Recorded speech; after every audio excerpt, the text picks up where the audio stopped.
Now, in terms of why we might look at this, so a couple of examples from some other clients that are actually working on this. First one here is actually BIM. There we go. So one of the examples that they have is that while they were working on a project, they realized that there were some problems with cores. So they were missing a few sleeves, and they worked out the pricing there, that it turned out to be about $300 per issue. So with the core drill and going through the whole RFI process, that was $300. Reality is, $300, that's actually not that bad. It's kind of a small number. Now, let's look at another client, Rogers O'Brien Construction.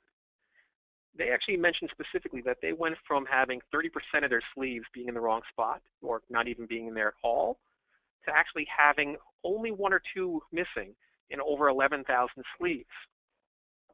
Now, think about what we just said before that. Gilbane worked out that each one in the wrong spot was about $300. So when we start to do the actual math here, we realize that 30% of 11,000 is 3,300 sleeves. If we use the exact same math, that's close to $1 million in savings that they've reached. So the main idea here is exactly what PCL mentions.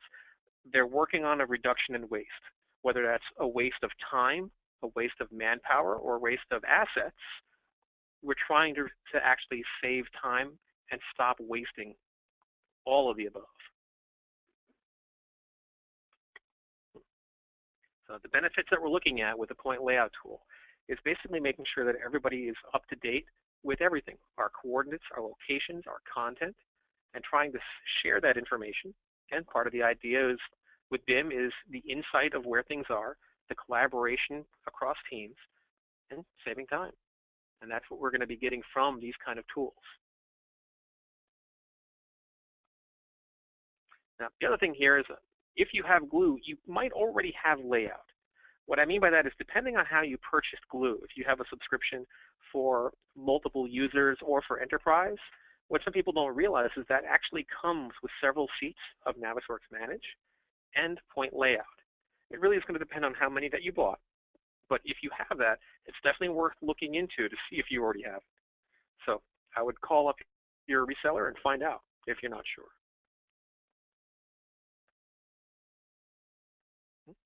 So at this point, I'd be glad to answer any questions that anybody has.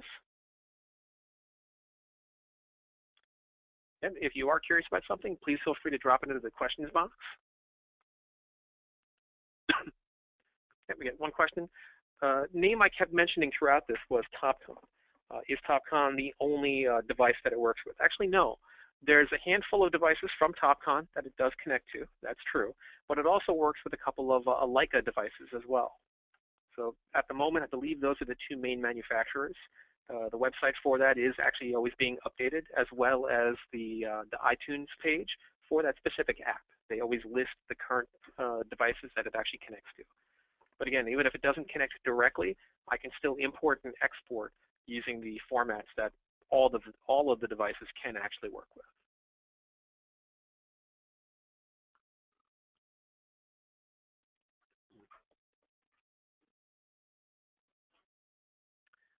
Another question, I did survey the adoption in the beginning of the call for glue and a few other things, but in my perspective, what is the usage rate of layout?